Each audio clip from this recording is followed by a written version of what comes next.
is an inside modification of the inside layer, the Deschamets and endothelium membrane layer. They are the first to be modified in this situation.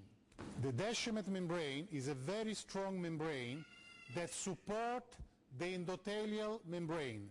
So endothelium is the last layer inside the eye, so it's here, and Deschamets membrane is where the layer, the epithelium layer, stays on.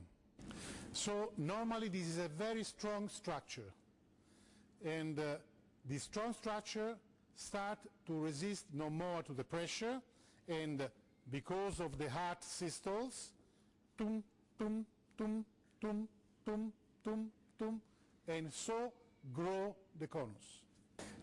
The reason why we apply the principle of the rubber band. Rubber band, everyone has experimented. You take a rubber piece, you stretch it, more become long, more become thin. So, as you see, it's very simple. There is no erosion of the cornea like you find in the books. It's a stupidity. There is nobody that bites the cornea inside. And in university books, you find that the keratoconus is given by an erosion. They don't tell you who is making the erosion and why it comes eroded. So, it's very simple. The pressure, the rubber band, the elastic fiber that is loose, and the curvature increase. So you see, it's very simple. You don't need to study, you don't need to go to university, you don't need anybody from any moon explaining to you a very simple principle that also the most ignorant man can understand. So this is the biomechanics of the cornea. So simple. Nothing dramatic, nothing extraordinary.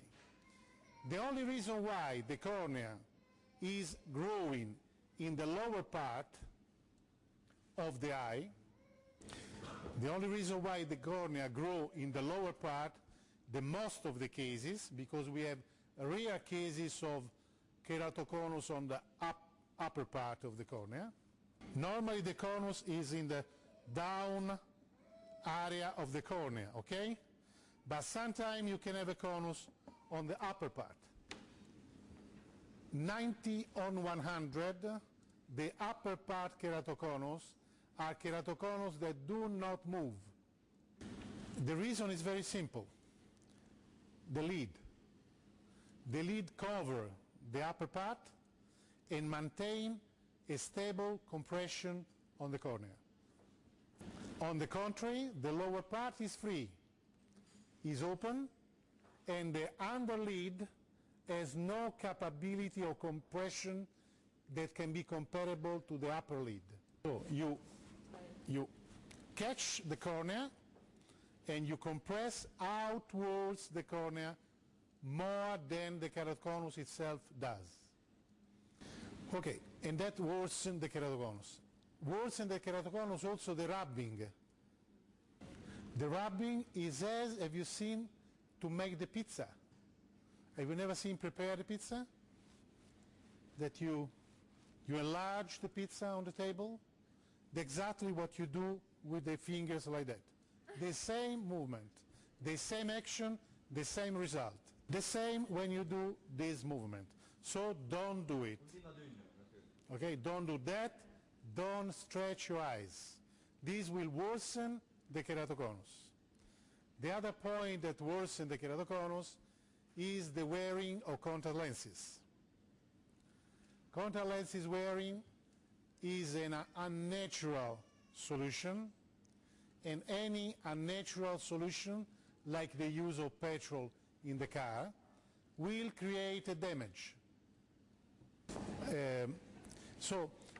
Now I want to talk of it's clear now the movement, it's clear the cocotte, it's clear the pressure, it's clear the stretching, all this is clear for you. Everybody has understood. Haben Sie alles verstanden? Ja oder nicht? Thank you. Thank you. So, now let's talk of the genetic origin. Obviously, you want to know what happened to create the rubber effect of the keratoconus. Some of you, I hope, has read on my website that I am convinced that keratoconus is an infective sickness carried out from an unknown parasite.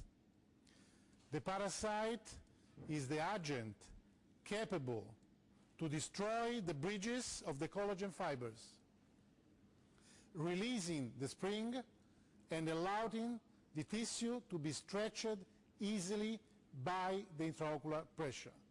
The genetic, let's talk about genetic.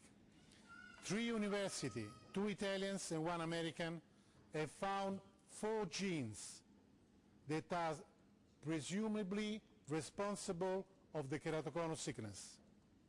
I am a very simple person, so when I read the article, I said, my God, too much for only one sickness. Then I started to think back to the collagenopathy. If the sickness is a genetic sickness and is a sickness of the collagen fibers of the cornea, must be a general collagenopathy in the human. So this is very unlogic, and whatever is unlogic is unscientifically. So nobody can convince me that the colleagues have done the research of the same genes in other parts of the body. I would have done that. I find the genes here, I go to look in other point of the body if I have the same genetic modification. So let's come to another point. They say it's a genetic sickness, and we find that we have children of 5 years old today in America affected by keratoconus. Then we jump to persons that are 50 years old, they start a keratoconus. So, is logic for the 5 years old boy become very unlogic for the 50 years old man. What we have, sleeping genes, that they wake up at 50 years and they remember they have to carry a genetic sickness. Then we have another question. Why, in the cornea transplant, 45% of the transplanted cornea will have a relapsing keratoconus? There can be 2 solutions, logical. Very unlucky 50%, or the genes are only in the 45% of the transplanted cornea, so very unlucky transplanted people. But this is again the statistic. We heard today speaking of a percentage of, how much was, Choi, the percentage of keratoconus in the population?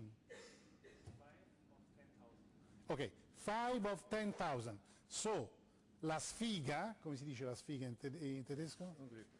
Unglück, no, più carina, la sfiga, proprio la sfiga. Non si può dire. Okay, we have a much better expression in Italian. So, the Unglück is so wide that the poor patient affected by keratoconus will catch only the 5% of over the 10,000 in the population. So these people, is better they never play any game, they never invest the money, they never play any lottery. They are very unlucky people. So it's more logic that the infection from the guest, from the keratoconus patient, will pass to the new implanted cornea. It seems me more logic, more statistically, and so more scientifically. So these are some of the examples I can make to make understand why the genetic doesn't match for the infection. In fact, the cornea has a subacute chronic keratoconjunctivitis given by the parasite that with this modification will create the keratoconus, subacute chronic keratoconjunctivitis. Okay, so and the symptoms